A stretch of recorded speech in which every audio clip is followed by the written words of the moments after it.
Hi, everyone. Welcome to Hold On. I'm calling my mom. We're always excited to have you guys here, listening, tuning in, and we're back for another episode. We are. I'm still laughing in my head how last night we were literally on FaceTime, and those are the moments so much so that I wish that we could be recording them. It just when something happens and we just start like busting out both laughing. Yes. And I was getting out of the shower, Jordan was talking to you, and he passed the phone to me, and I was, like, laying on the bed, and I had my towel on. This kinda sounds weird, but I was talking to you, and I literally had the phone down, and I was just, like, doing one of these, like, being, like, silly and posing, and you were like, "Girl, not those half dollars out," or something like that, and I'm like, "Bitch, you gave me these nipples. They're from you. Don't come for me." Like, don't come a part of the big nipple brigade acting like you're not like you're above it when you're the common denominator of the big nipple issue. I don't know about that. You were deflecting and projecting onto me what you got going on, and I'm like, "If you're trying to take me down, you're going down with me. This is not a one-person thing. It takes 2 to tango. It You're takes on your own. You're it on your own. it takes You're on your own. it takes 2 nipples to tango, and you're going down with me. 4 nipples. We're gonna This is like the Titanic. We're going down together. It's gonna be 4 nipples down in Who's the bottom of the who's ocean. jumping on the door? Well, oh, who's jumping on the yeah. Well, with my nipples, we could probably float, and with 4 of our nipples together, we could probably create a life raft, so we'll be okay. I was like, "Don't be trying to push it on me, sweetie. You're going down with me." I'm like, "That's sensitive to me." I had to build somewhat of a chest to make it look like it just wasn't a pancake on a skillet. And then he pulled the blanket over himself. Yeah. He got all shy, I quiet. Yeah, as my mom called my tits half dollar nipples. So, last week we're on the struggle bus. How are we feeling this week? My God, look at it. I need to get it done. It's not that bad. I had to cancel last time. We can talk about your trailer park roots. No, don't bring up my roots. Why? It looks cute. It has to be done. Remember when there was one point where you were like, I showed you a picture of some girl and you're like, "Oh, that's ombre." And I'm like, "No, sweetie, that's just white trash." But like the roots are like that's like an in thing now. Like you can pull that off. They're in a certain way. They're not in when you can tell that they're in. So where are you giving your hair right now? I'm It's thinking cute. that it needs to be done. I don't like colors. You know what I like it to all Like blend. blocks. You don't like blocks of color. Yes, I like it to blend that it looks very natural. Last week it was Invisalign, it was the nails, it was what else was it? It's hard. It's a lot of maintenance. It's a lot of maintenance going on here. Last week it was the 10-day not washing your hair. Now it's how long has it been this week? I just did it actually. Okay. Cute. Because it makes it look dirtier when you have roots. You know what I mean? It makes it look like it's dirty. It's clean, but it doesn't look it because it's dark on the top. Look at my gray hairs. That's distinguished. I know. I don't like it as much if I'm being completely honest. Someone was like, "Oh, I think it looks good," or something. Like, I love men with like and I'm like, "Yo, I'm 32. Like, that's like not the vibe yet. Like, wait till at least you have 35." the alternative where you could be balding. So No, take the I gray. take You get your finasteride. haircut every 2 weeks. No, I'm growing it out. Oh, Haven't you you are? noticed? Yes. Do The you not look top? longer? Yes. Yes, the top, but the sides you get cut like every 10 days. No, I haven't gotten it cut like that as much because I wanna grow it out more. Oh, do you? I Why? I want I want the sides longer. Oh. Like, this is too short. Like, it's not the same length. Like, my hair up here is a different length than here. Yeah, obviously. Are you not into it? Yeah, I am into it. I'm just like you just said you were in your haircut the other day. I went almost 2 weeks ago. Where have you been? You did not go 2 weeks ago. A week No ago. way. This is pretty long. Yeah. Yeah, See that is it? pretty. Yeah. Wear it like that. There you go. Oh my God. That literally changes you cut this. You look like Brett. Why would I have to cut that I look like my brother? Why is that a sensitive topic? I don't get it. No, I'm just saying. You're like, "Cut it." I'm like, "Why?" with your hair, because he wears his hair down. Put it Okay. down and look. You guys look identical.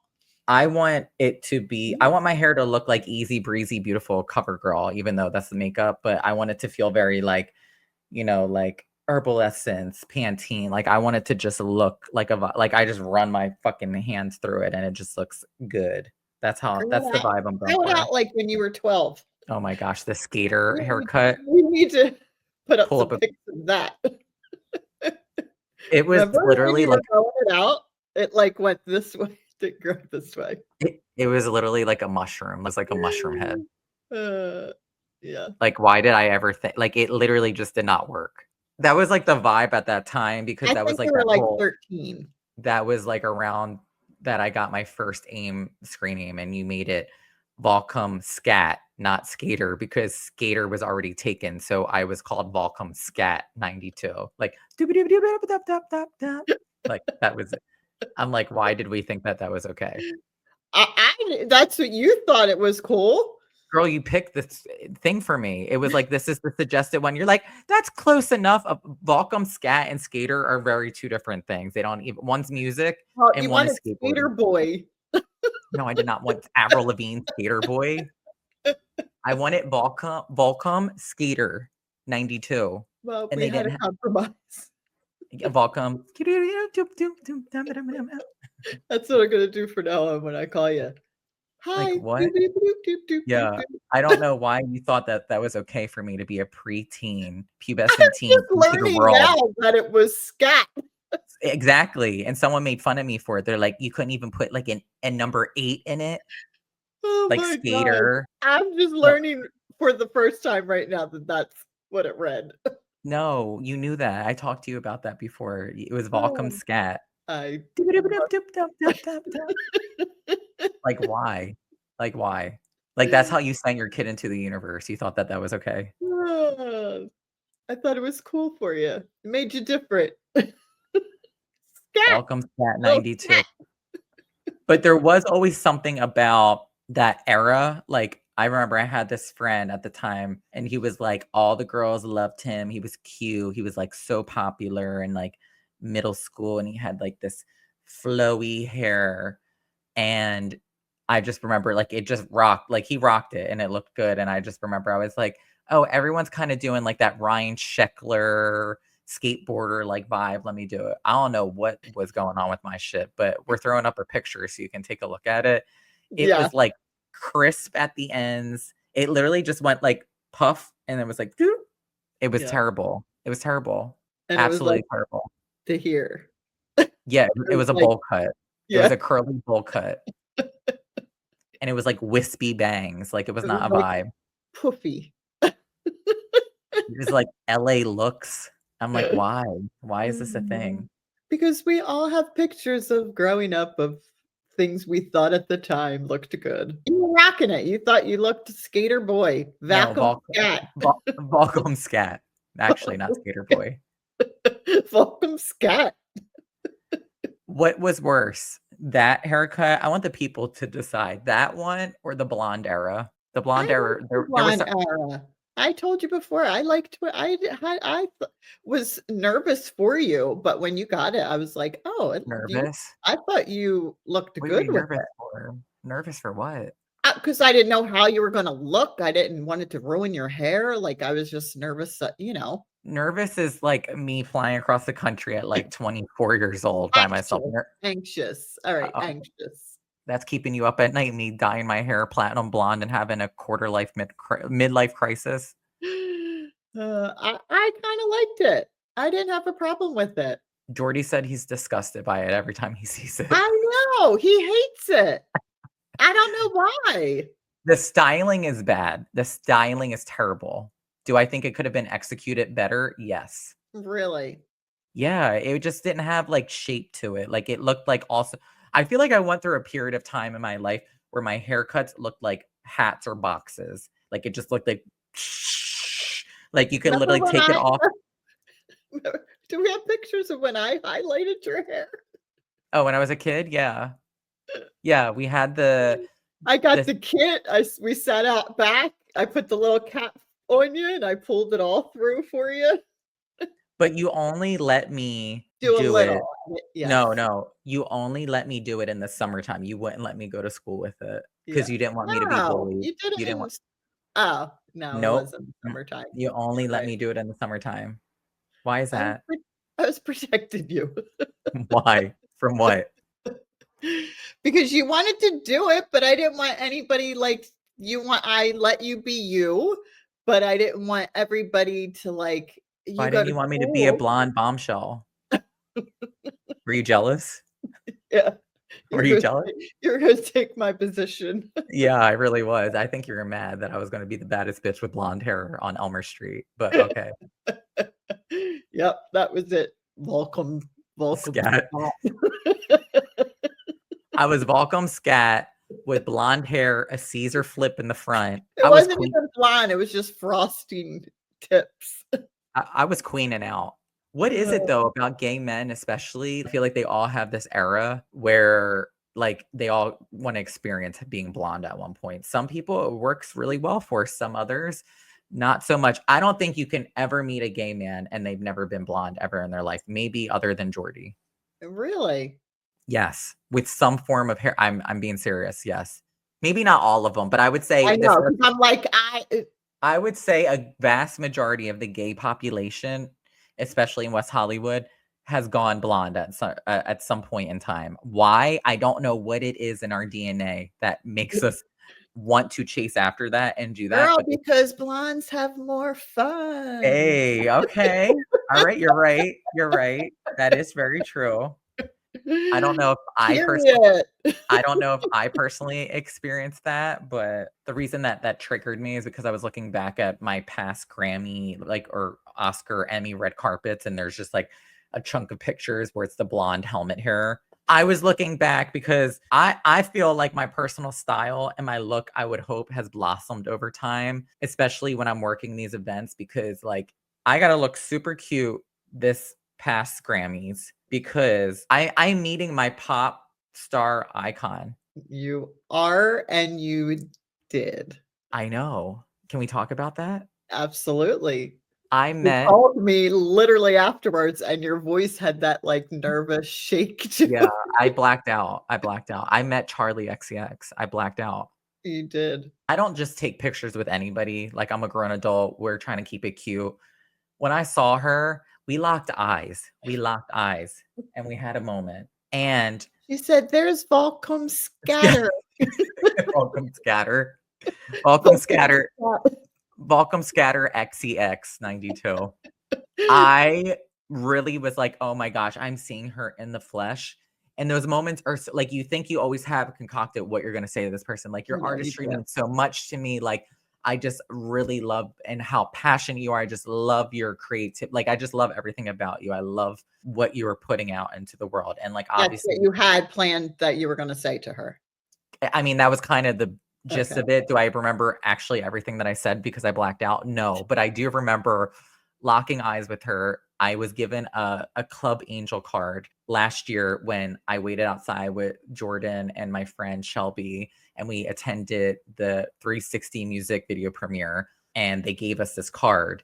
And I was like, how many people always run up on her or like say hi or whatever? I'm like, no, if she wants to know that I'm really with the shits, like, girl, I'm fucking with you from the end of time. I'm holding up my little card. So when I saw her, the perfect moment was there. I had the card. I showed it to her and she did one of these, like, and I was like, I love you so I think I said this. I love you so much. Like you're everything. Like, can I get a picture with you? And she's like, of course. Like, are you ready now? Like, and I think the world just stopped. I'm not kidding. And I don't remember exactly everything, but then afterwards I realized like she put her hand on my shoulder. That's a moment for me. It is. It And was.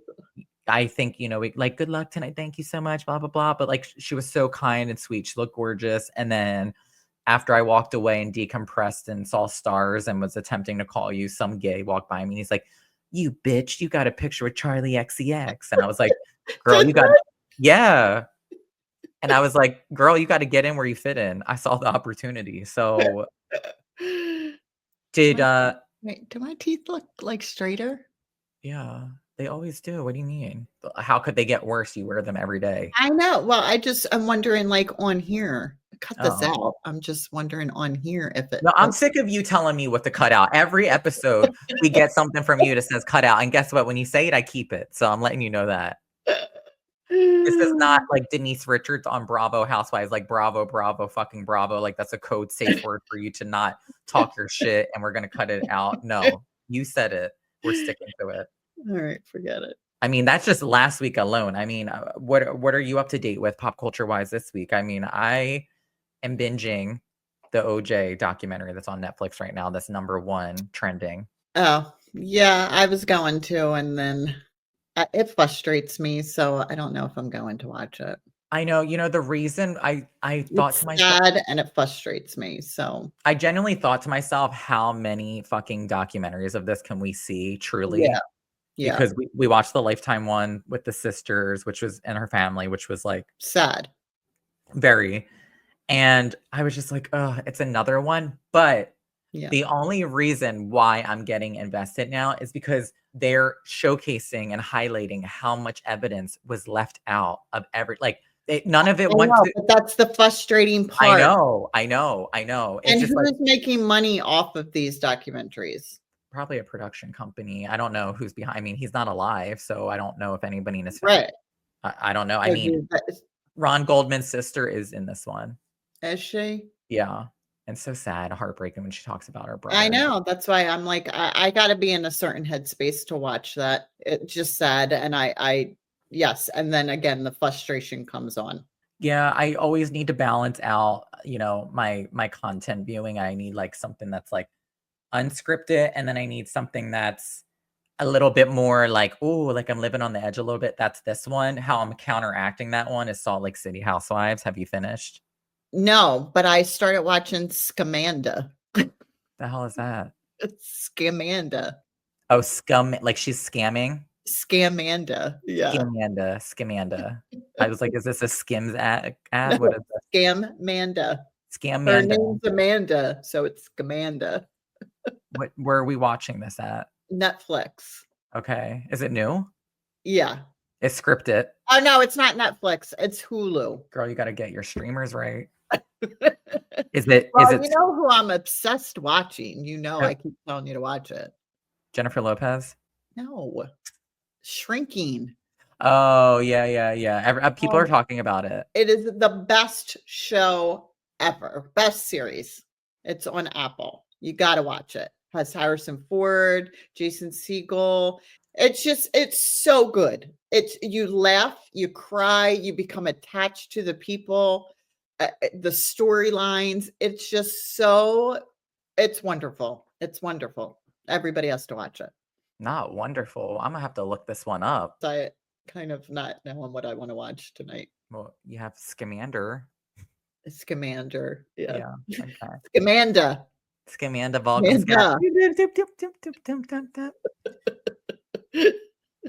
I was laughing. I was trying to think truly in relevance to today's episode of what, we're kind of talking about as the dissection of reality TV, if you will.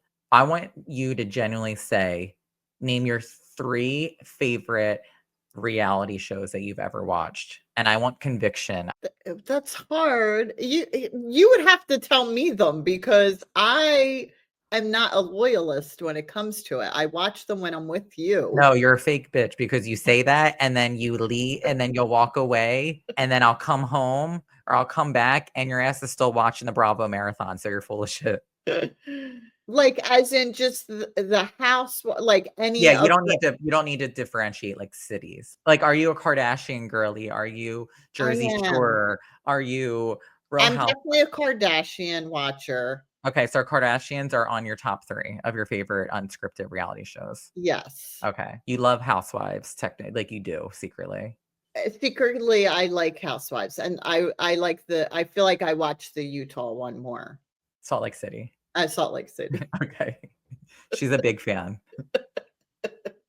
A real big fan. And then because I'm forced to, I don't know if this is reality or not, but the challenge. Yeah, that's reality competition. Yeah.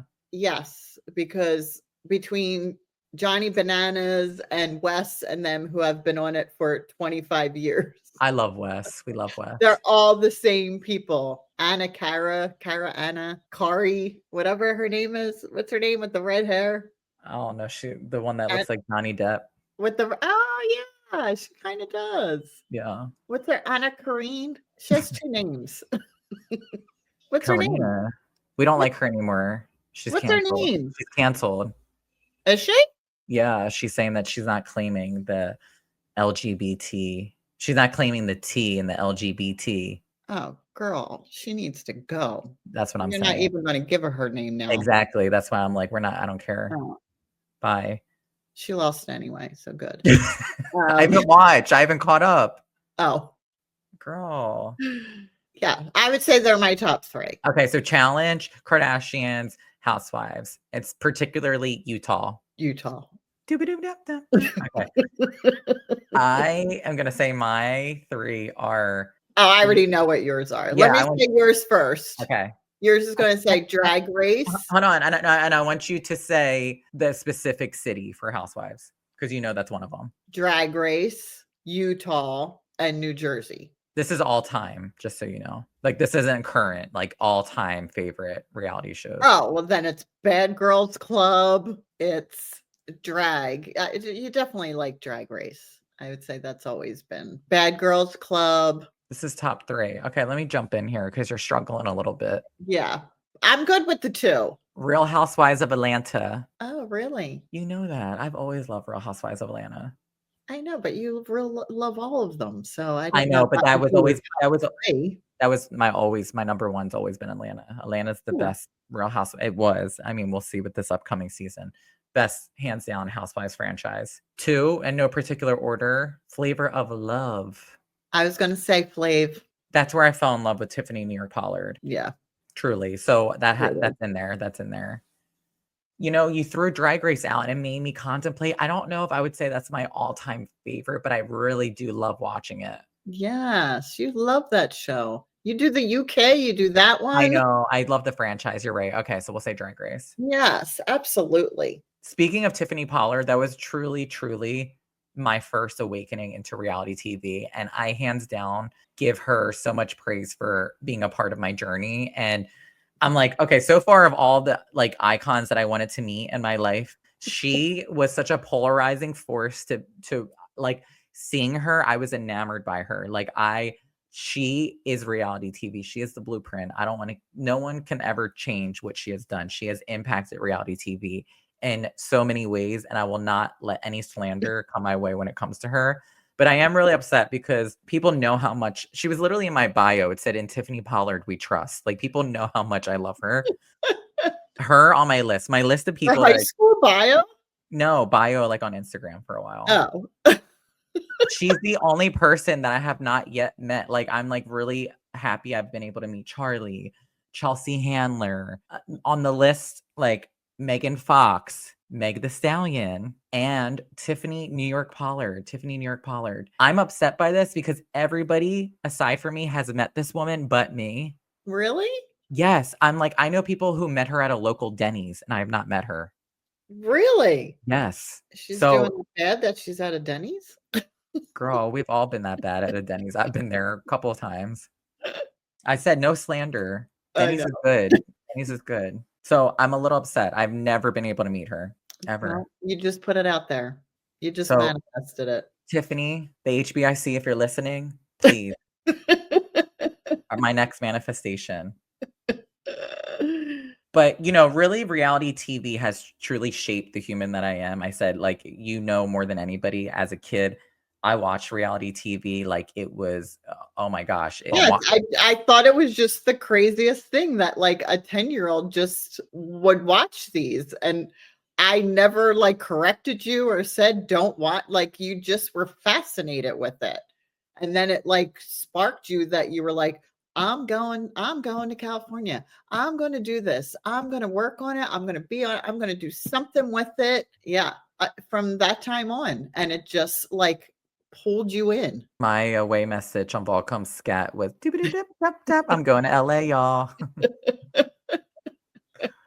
I just it was something always about it. It just felt like it was escapism to me. Growing up in a chaotic house, I don't know what it was. I felt like I could learn from it, and I watched it, and I liked the dynamics of watching people interact with each Yeah, other, it and would I loved fascinate the you. the storytelling of it. It would literally make you laugh, like, you would just laugh at it. Yeah. I would light up. Yeah, yeah. I really would, You're like a and I little still do. you're like a little candle. A little gay candle. What's the one in Belle, Sleeping Beauty or Beauty What? and the Beast? The candle stick. Oh, We don't know her. Okay.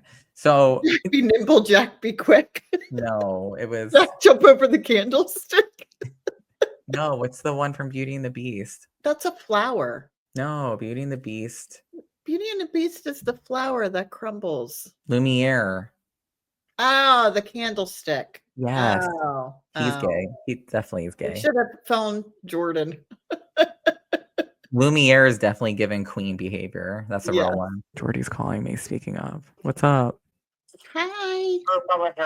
Wait, Jordan, what's the name of the little candlestick in Beauty and the Beast? Lumiere. There you go. Do you think Lumiere's gay? No, Why? no. Why? He has a girlfriend. Oh, Who's his girlfriend? Adette. who's that? Adette. Who? The feather duster. Oh, Adette, the feather duster. She's a little French maid. but didn't you think Lumiere was a little queenie? He's French. Oh, okay. Would you say that Lumiere would be comparable to me? Yes or no? You light up. Do I light up? No. Do I light up a room whenever I walk into it? Of course. Aww. Okay, thanks. That's a good answer. Of course you do. Except for when you walk into my room, What do you mean? you're always turning off the lights. You know what I mean? I cannot. Okay. All right, bye. Bye. So yeah, I just always felt really connected to it. And it's just funny how it blossomed from like me wanting to move to LA to do it. Like it is my passion, it's my life, it's a part of me. I love everything about it. I love the storytelling. Today I was like, I want to understand more of like somebody, like why people feel compelled to it. Why do people use it in a way of like some form of expression or like as an outlet, you know, for your mental health. Yeah, Like, an escape. shit, reality TV is my therapist. We need a new one actually, because I know you're down and out on a therapist. So am I. Yeah. Your therapist left your ass. She had a I'm not crush on you. I'm not quite sure what happened there. Barb got me. I'm like, this is how delusional that we are, that we're really trying to tell ourselves. We're like, both our therapists stopped seeing us. We're like, we're just like so cute that like they just don't want to see us anymore. Like they have crushes on us. Like yours was a lesbian, mine's a gay guy. Like they just love us so much they had to stop. Wait, like we're that. Why else? I mean, hello, do you see us? We're like, of course, that's the only reason. Like nothing else. know. I mean, what else could it be? Could it be like any mental health reason? Yeah, no, it's not because I'm anxious, depressed, a little OCD. None of that. It's because I'm No. cute and they had a crush on me. Thinking I Duh. can't fix these bitches. Well, the apple doesn't fall too far from the tree. That's right. Hey. So I was like, hey, I'm using their reality TV has always been my therapy and it will It always really be. has.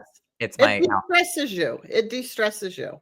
it really does. I see it when you watch it. Like you just Yeah, I'm a little gay candlestick. you are. You're a little gay candlestick at 10 years old again. So today I wanted to bring on Dr. Hayley Watson. She's a clinical psychologist and CEO of a mental health education program called Open Parachute. She did this article with Rolling Stone that like I had read into and I really, really loved it. And I was like, wow, if this is somebody who's going to talk about why people feel compelled to it, what are the benefits? I want to understand those things. You know, we want to deep dive into it. So I'm excited to welcome Dr. Hayley Watson to the podcast and to chat with her a little bit further with you. Yes, I'm anxious. I'm thrilled to I'm sorry, what? cut. You're anxious. Are you anxious to meet No, her? I'm Like, not anxious. That's why I was like, no, I don't want to be anxious. Yeah, I'm excited to speak with her and get her view on reality TV. Are you anxious to talk to her like you were anxious with my blonde hair? Like you were No. scared, remember? No. Was it the blonde hair you were scared? No, I was afraid that like if it turned out like shit, you would have to live with it. And then if you lost all your hair, Oh that my would be gosh, the lose all. consequences. Girl, I wasn't box dyeing it. You bleached it. Like Yes, by a professional that I I paid. know, but it's still, you never know what it can do to your hair. Okay, I'm over you. Dr. Hayley Watson, welcome. Let's welcome Dr. Hayley Watson. Yes, let's do that. If anybody knows me, they know reality TV is my absolute life. And I thought, what better way to then talk about it? You know, there's so much negative sometimes association to it. So today we have on Dr. Hayley Watson, clinical psychologist and CEO of Open Parachute, which is a mental health education program. So I'm so excited to have her on the podcast to dive into this lovely, lovely topic. Welcome, Dr. Hayley Watson.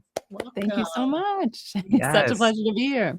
Oh my gosh. Yes. I said, you're like my pen pal. We've been emailing. We're like, we are going to make this happen. And here we are. I love your work. And, obviously being somebody who is very much in the reality TV world, right? I was like, who better than my friend, Dr. Hayley Watson, to come in? Like, I want to dissect, right? Like, what is the draw to it? Like, It's just given him validation that his obsession with reality is valid.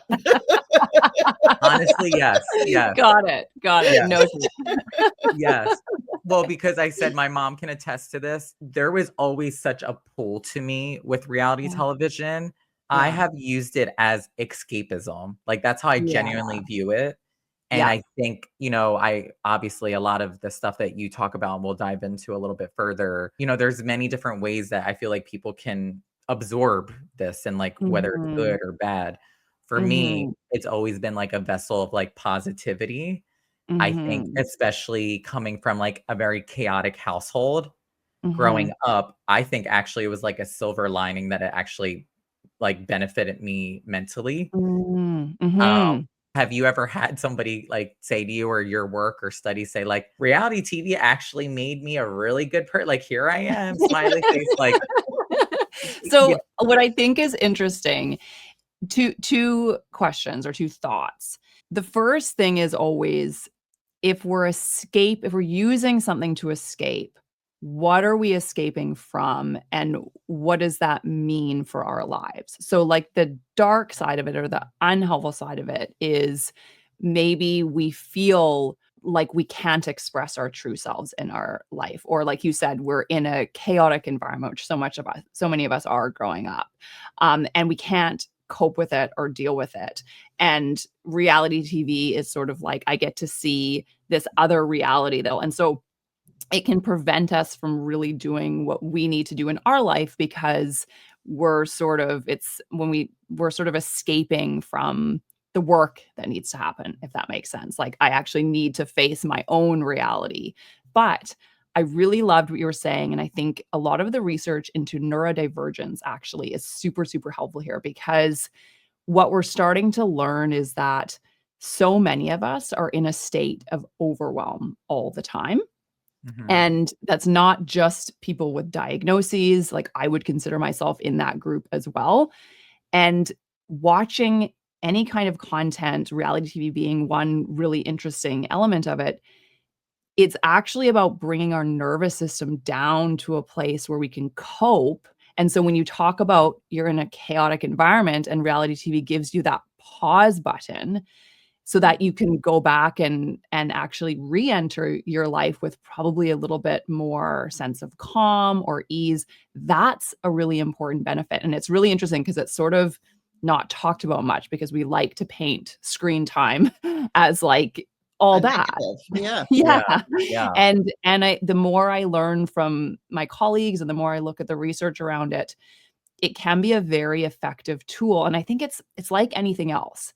It's not bad in and of itself. It's how are you using it? So if you're using it as a way to soothe and calm and create joy in your life, like beautiful, but know that that's how you're using it. And know this is the part where we have to really get to know ourselves because we have to monitor when is this now becoming a negative in my life. So for example, I'm watching a reality TV show. It gives me a nice sense of calm and peace and enjoyment.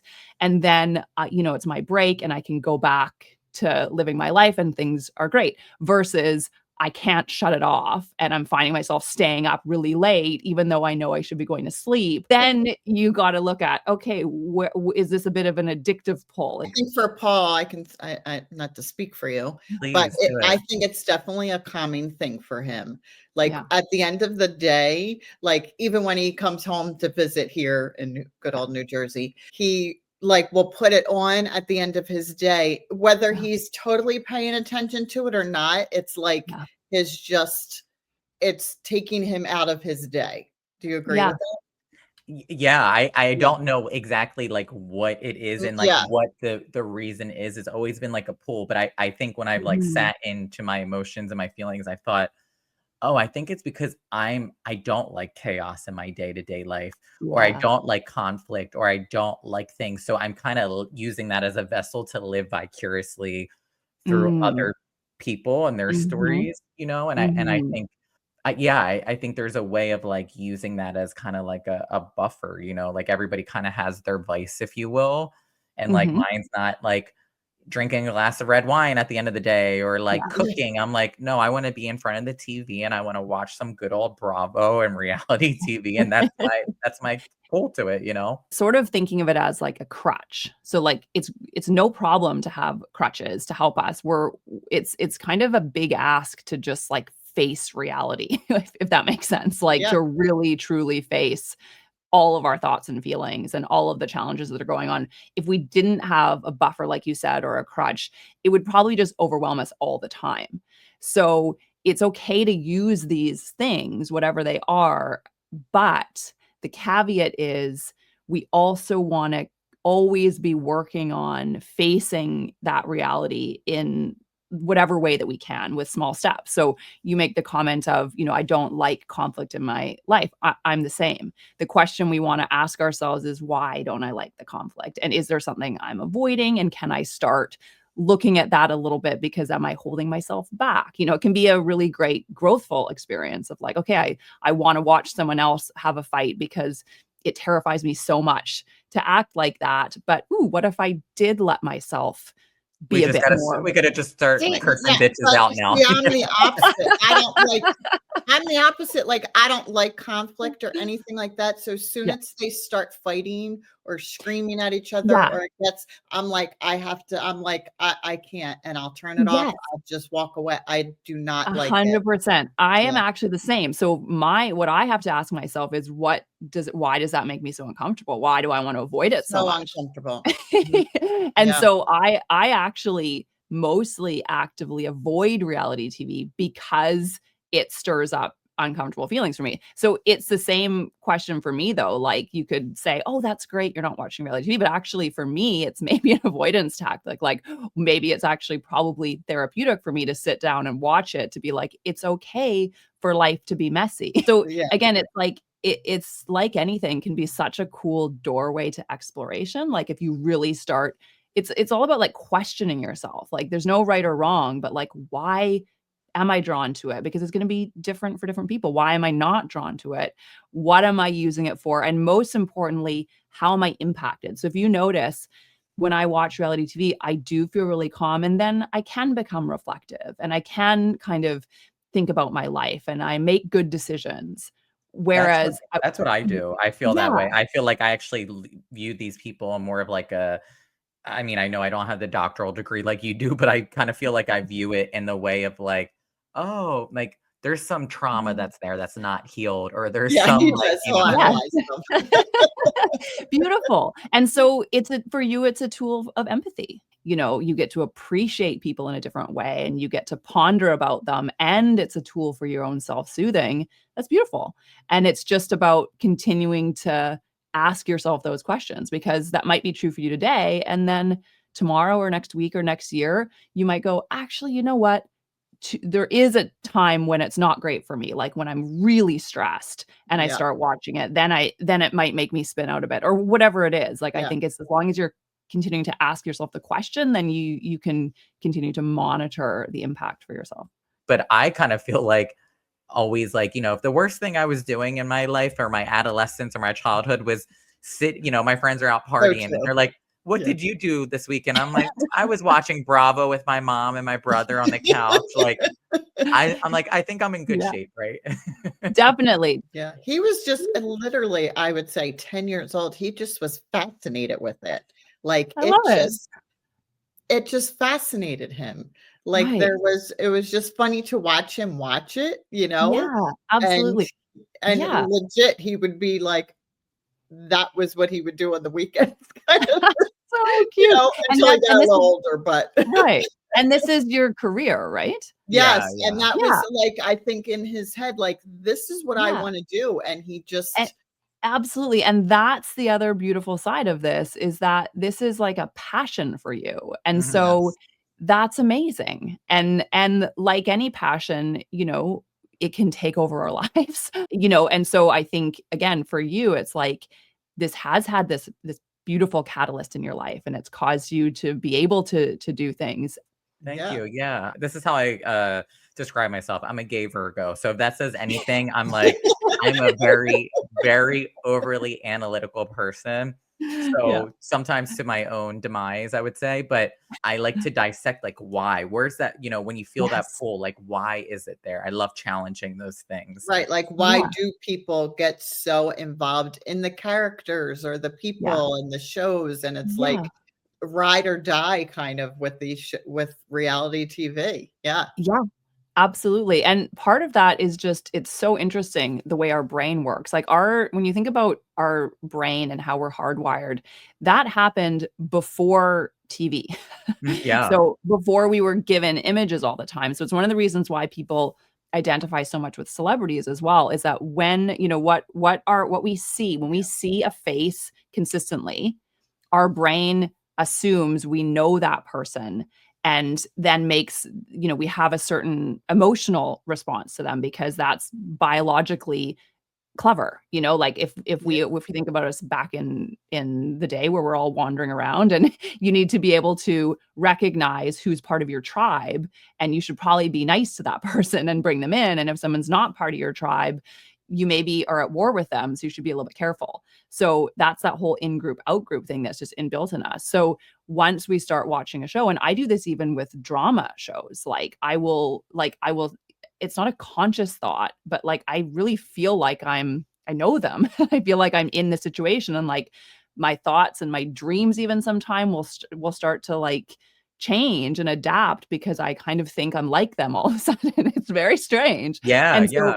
that's what our brain does. And so it makes perfect biological sense that when we're let into someone's real life, we become very attached to them. And sometimes that means we hate them.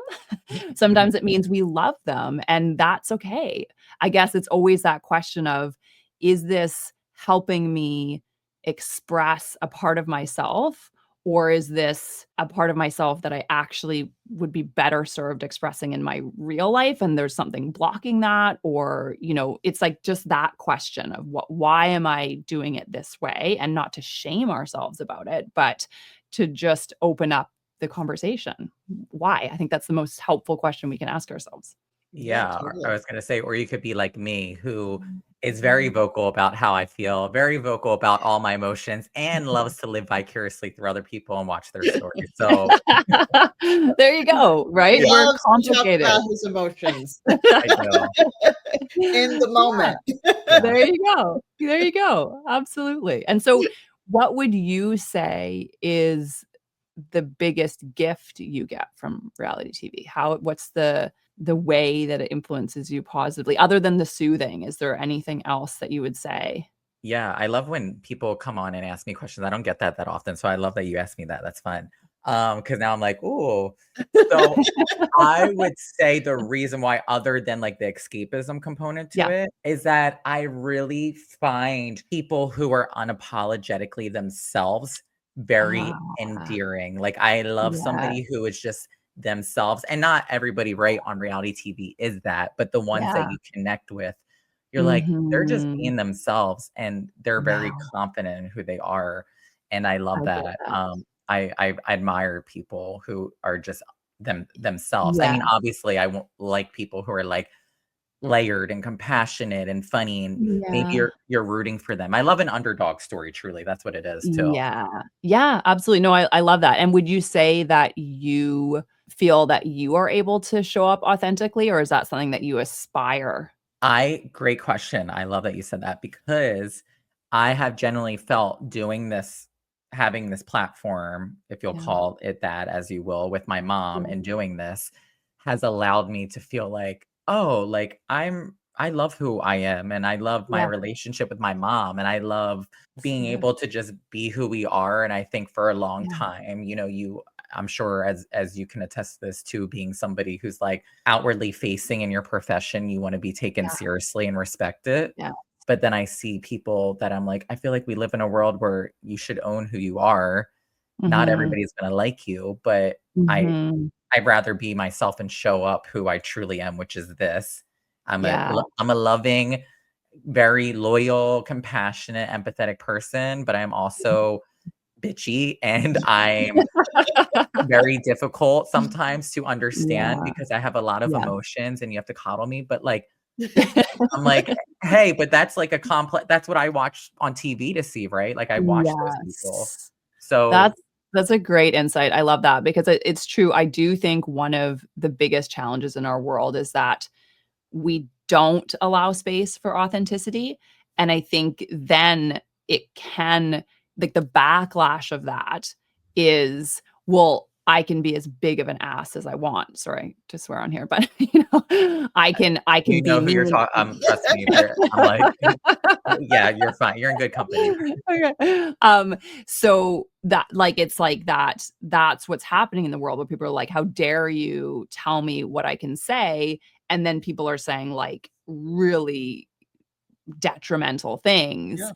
But that makes sense that both of those polar views exist. And so what I love about your exploration and like how reality TV has maybe helped you in this is, to be authentic. And when we really accept ourselves authentically, it is accepting that we're messy and complicated and not everyone's going to like us, but we can also choose to show up with the best intentions. We can try. We can Yeah. try to be kind, or we can try to be compassionate, and it doesn't mean we're pretending we're not bitchy underneath in certain circumstances, right? But it is acknowledging, yeah, I have those thoughts and I act in those ways.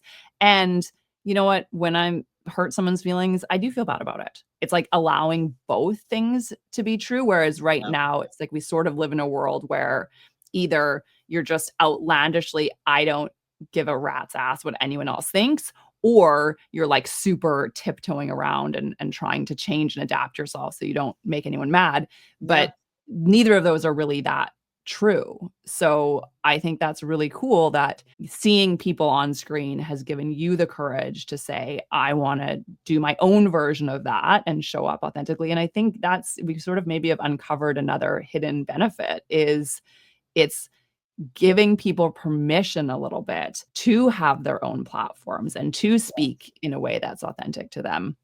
And then, of course, there's always a shadow side, which is let's also make sure that we're conscious and aware of the impact that we have. Not to say that that means we shouldn't be ourselves, but we can be ourselves with kindness as well, Right. which is what you're Right. doing. And I think that's the thing we want to always keep building in. That's the biggest key to me. It's the Yeah. self-awareness. Yeah. Yeah. Exactly. And recognizing, yeah, we do have all these crazy sides to us and it's okay, but we can also keep working on ourselves and we can Yeah. keep trying to, be the best version of ourselves. Who says reality TV isn't educational? That's what I want to talk to. I'm like, hello. Hello. Or has depth. Yeah. Yeah. Yeah. Yeah. There's layers. There's layers. I always love giving any of our guests to come on. It's a platform. I want people to like understand more about you, your work. Where can everybody check out all of your lovely work and everything that you're doing? Yes. So openparachuteschools.com is where you can find all of our mental health curriculum for schools and the book that I wrote for educators. And then LinkedIn is actually the main platform that I use. So Dr. Hayley Watson, if you want to connect with me personally. I am kind of terrible on every other social media platform. So you can try to find me, but I don't necessarily do anything on there. The bulk of what we do is on our website and then through LinkedIn. Thank you so much for joining us. I love chatting with you. I could keep talking your ear off about this. Yes, Me thank too. you. Yes, no, it's such a pleasure to chat to you. And someday we'll have to grab that coffee. We're literally neighbors. We're like, I know. Paul's just down the street from me. Yeah. Oh, Yeah. Yeah. Yeah. I would love to. Yes. Okay, Thank you. of course. Lovely to chat to you both. have a good Bye. day. You Bye. too. Bye. Bye.